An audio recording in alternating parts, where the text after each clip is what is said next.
Life is full of work and stress. Parenting can be a mess. Being a woman is hard enough without adding on that extra stuff. We'll cover topics of every kind. Helpful resources we will find. We'll even drink a bottle of wine. Join us. It will be a real good time.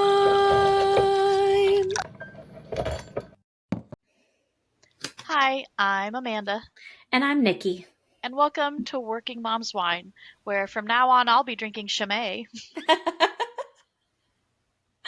Oh my goodness. I'll be drinking the bottle of wine, I guess, all by myself. And whining about our crazy, busy, stressful working mom lives while trying to come up with resources to help improve our lives and your lives. Of course, this includes if you're a working dad, a working parent, Yes, any such thing. We just yes, happen to be moms. that's right. And we are again recording remotely. We did take advantage of the snow day to record an extra, so we are drinking the same things as in the last podcast. But Yeah. when I was pouring myself another glass, I was looking a little more at this because of the monk aspect, and I think it's very interesting down here. It says so they have a yeast that Father Theodore, one of the monks, cultivated and isolated, and then they combined it with the purity of the highly protected water of the abbey's wells, and that's what makes the unique richness of this drink. So it says since 1862, the secondary fermented ales have not been pasteurized or filtered, and only natural ingredients are used. And then the beer is fermented in the bottle. So I found that very interesting that this is like special Abbey well water. So Trina, if you're watching this, I should be your new favorite. You can just forget about your That's right. son. You have a daughter That's now, right. and she loves your Chimay. Every time you say it, I think of that actor, Timothy Chalamet.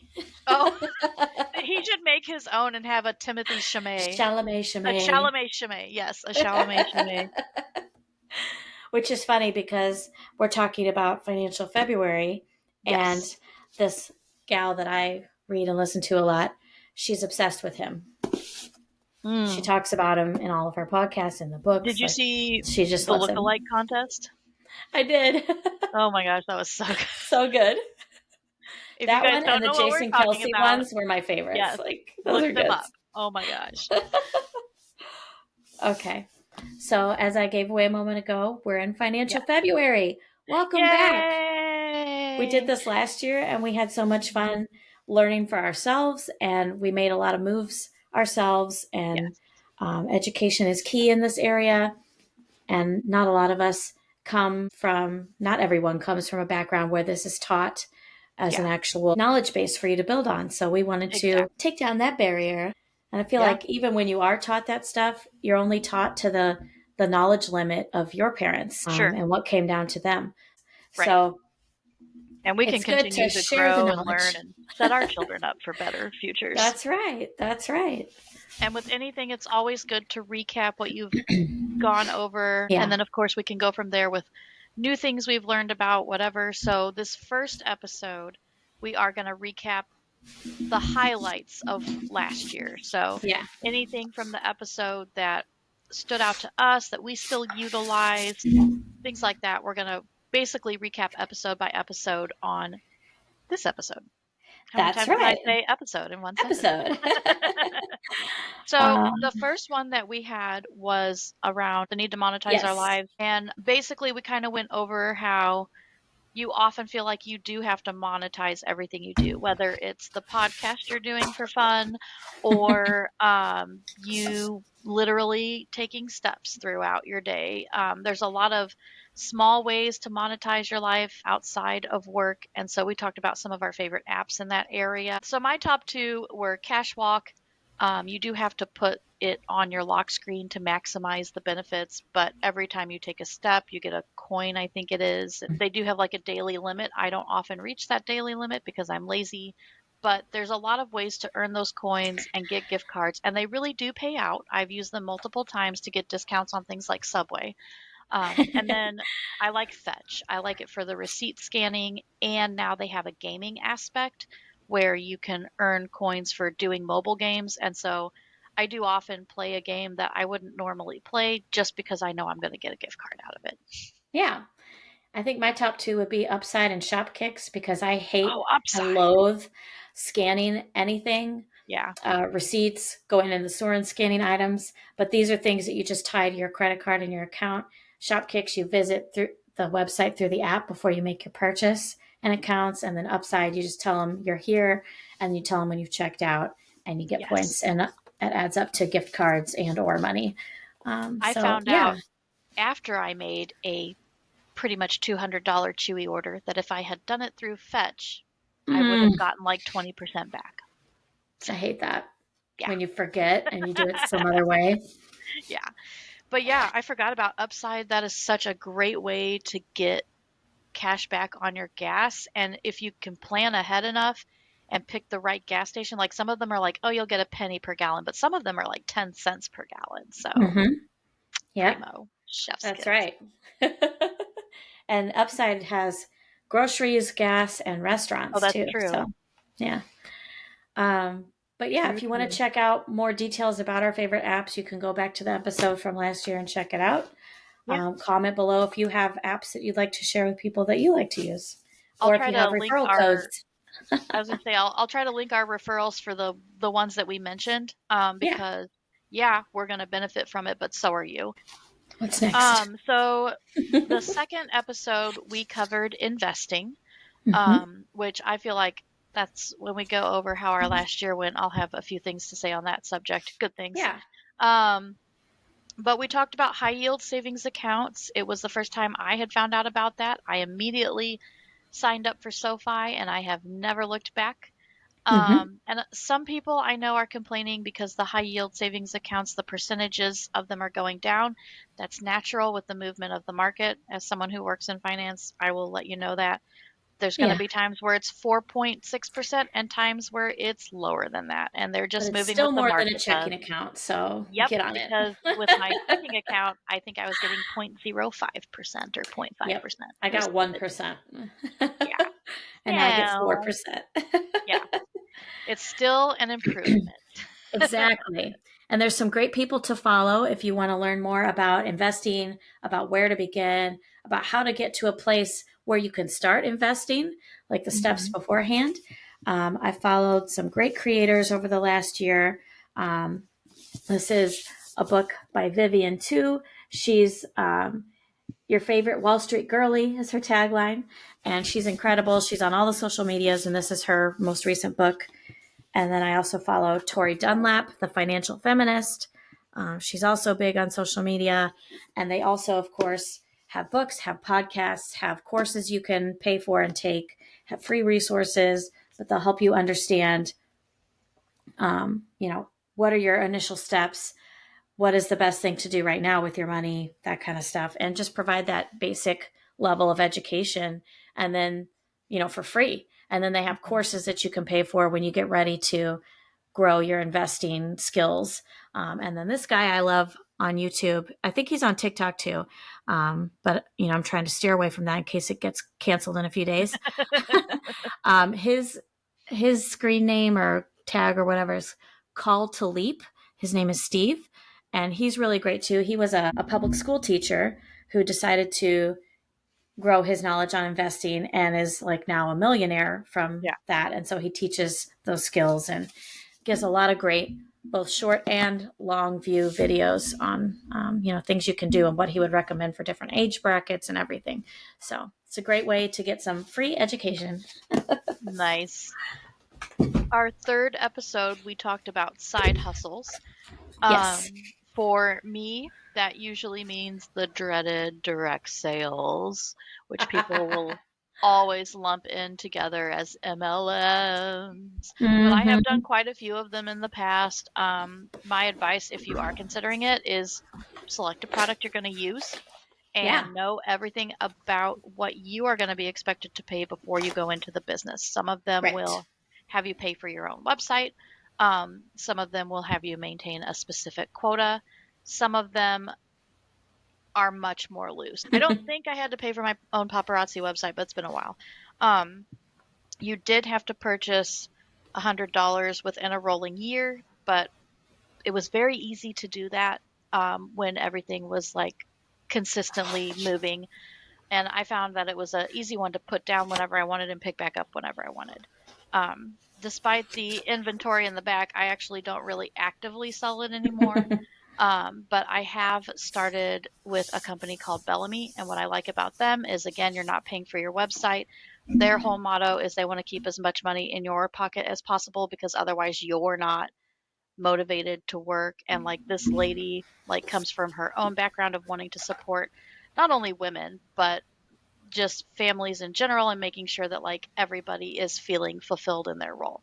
Um, that one, however, the quota is like $100 within 3 months. But at my level of skincare usage, I also do not have a problem. And it can come through sales, but I don't push the sales a lot. I just like to use it as like a little side thing. And when someone makes an order, cool, great. I've got some extra money to buy groceries with or whatever. But if you make a point to push it, you can see a lot more sales with any of these. You just have to decide how much you want to invest in it. Something else I was thinking about, and I don't know that we mentioned this in the last one. If you have something that you make, people are going to want to buy it, whether it's bread or a craft, or like, for instance, I have been trying to, around the holidays, go to shows and sell a few pieces of jewelry so I can, get rid of the inventory that I built up over the years. And recently, my daughter has started going along with me, and she makes the little rubber band bracelets or the clay bead bracelets, and she sells 10 times more than I do at any of these. My side hustle is not a traditional one that most people can do. I just, during the day I work for an insurance company, but at Mm-hmm. night or on the weekends, I take private pay therapy clients via telehealth through an Mm-hmm. EAP. So Mm-hmm. it's, a way that I can control the schedule of, and it's not a long-term commitment because most of the sessions come through and like someone gets 5 sessions or 10 sessions, and then it's like a constant overturn too. So I can like slow down when I want, speed up when I want. Yeah. Um, but I really just plan to do it on nights when maybe Ari goes to her dad's after school. So I have an Yeah. extra hour or two after work before I have to go pick her up. Yep. Um, or on Sunday mornings, I give myself like half a day to take clients. Because normally Ari wants one day where she like really sleeps in and just lays around anyway. So even when she's here on the weekend, I can see 3 or 4 people and she doesn't care. I also want a day where I can sleep in, please. Yes. How about 7? Yeah, that'd be great. For our last episode last year, we talked about financial security and helping to set up future generations to have that. Um, Yes. Obviously, no one wants to be in a world where everything is just spoon fed to the next generation. We're not talking about that. They can learn good habits from you, they can get some initial support from you, and then you can be there when they're going through hard times to help them out. But to do that, you first have to be secure as well. Yes. So I don't know if this is the episode where we brought it up or if it was earlier, but it's always a good idea to try and set back a 3 to 6 month emergency fund. And if Mm-hmm. you have to use it, then you refill it. We are in the refilling stage right now. So am Every I. year around November and December, the mortgage industry goes meh. So we did not have bonuses every month like we usually do. We were able to lean on the funds that we had established, and maybe a little bit on a credit card, uh, but now we are in the stage of paying everything back off and refilling the funds. Yeah, and you'll get a lot of advice online about what order to do things in when you're getting your Mhm. finances in order. Yeah. And some people will say, just save $1,000 and then move on to paying down debt. Um, Hmm.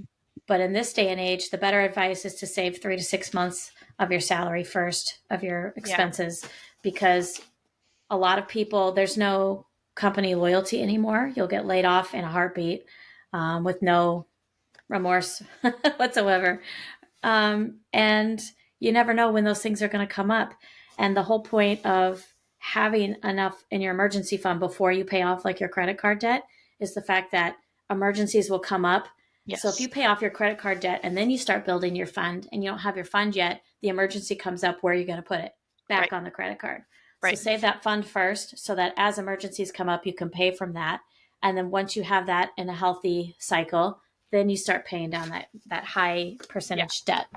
And then once you're done paying off the high percentage debt, then you start investing and paying off the lower percentage debt.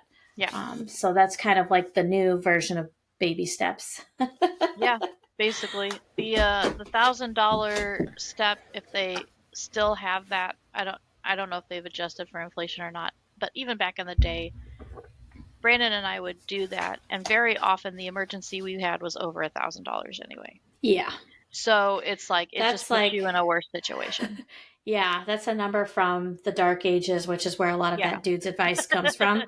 So while he has solid points and a knowledge base, it's very outdated and he doesn't do what he needs to do to update his information to make decisions.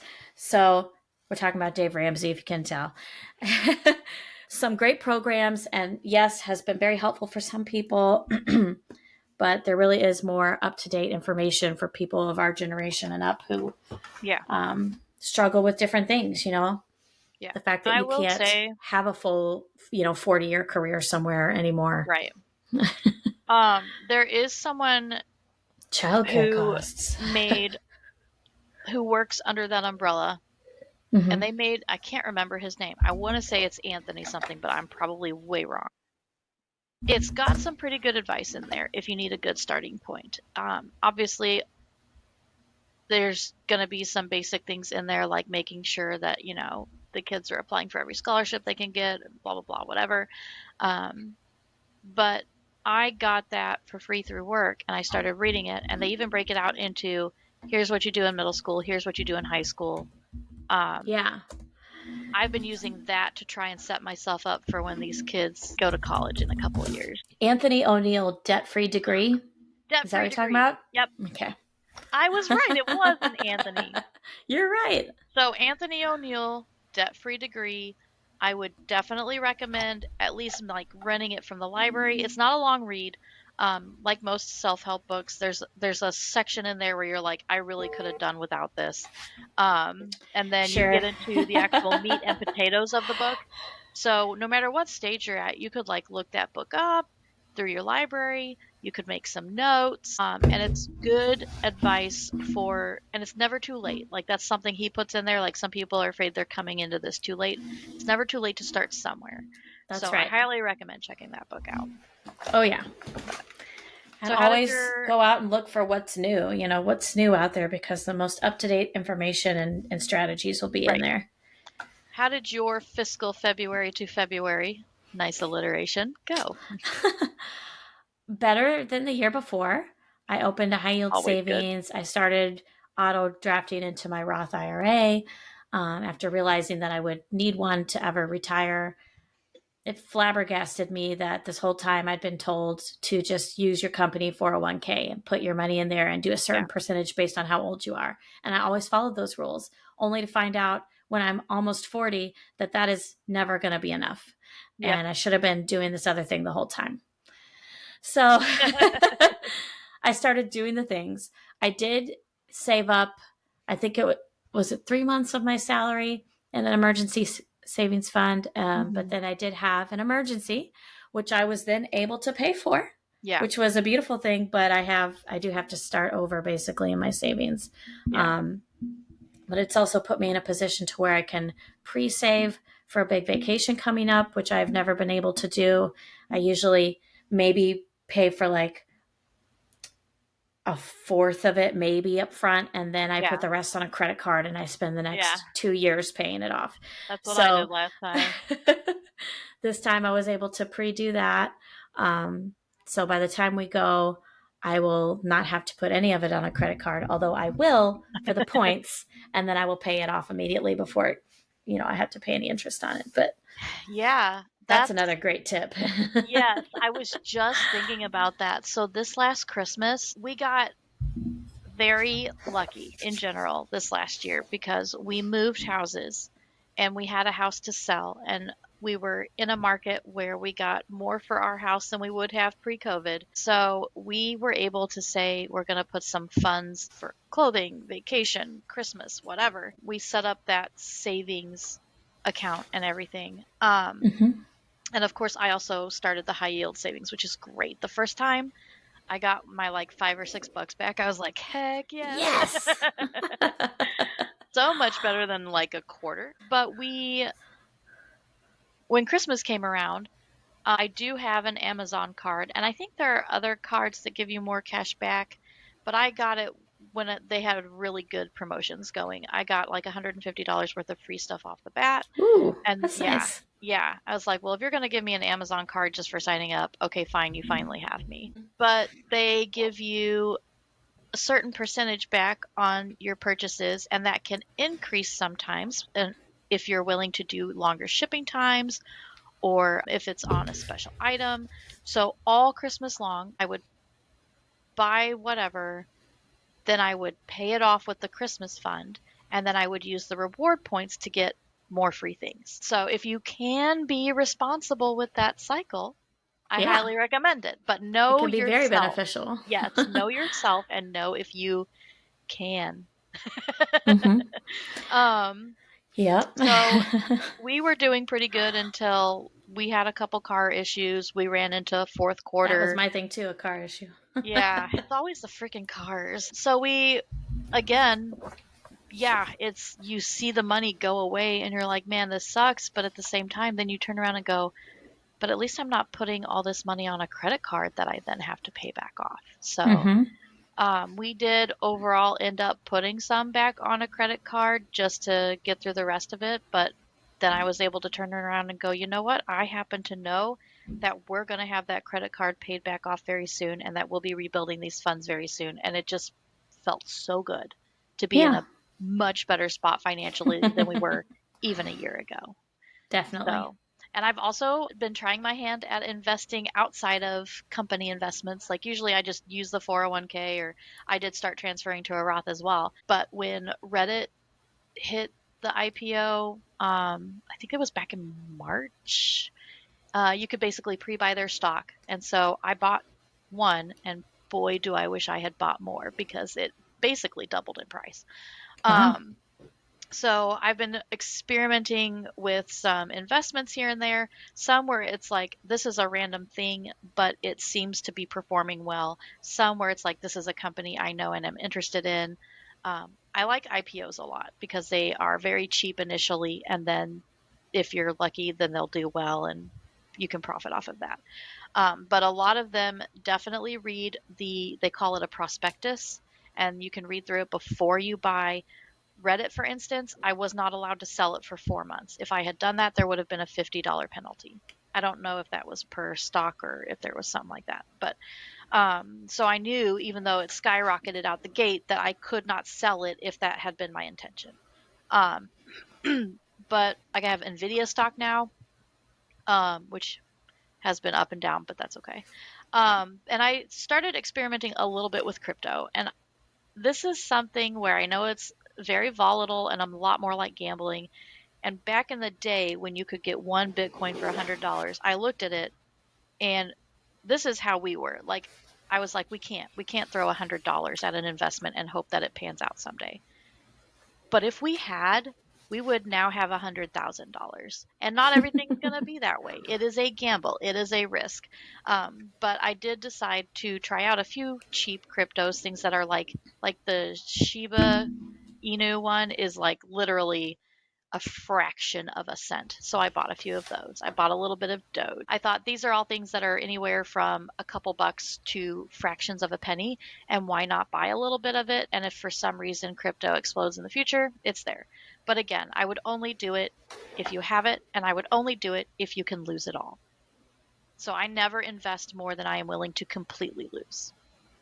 And if it pans out, cool. But yeah, I do feel like we've both had a lot of growth over the last year, and I'm looking forward to it continuing. Yeah. And hopefully this February we'll be able to give you guys some information that helps you over the next year. I'd love to know if you have had any financial victories over the last year, or if there's anything you're struggling with that you would like advice on. So we're more than willing to help research that and see what we can do on our end to help. And Yeah. with that, thanks again for joining us. You can find us at workingmomswine.com, patreon.com/workingmomswine, all of the socials, Working Moms Wine. Someone else already had the name on X. I feel like I have to explain that every time. And we will see you next time. Bye. Bye.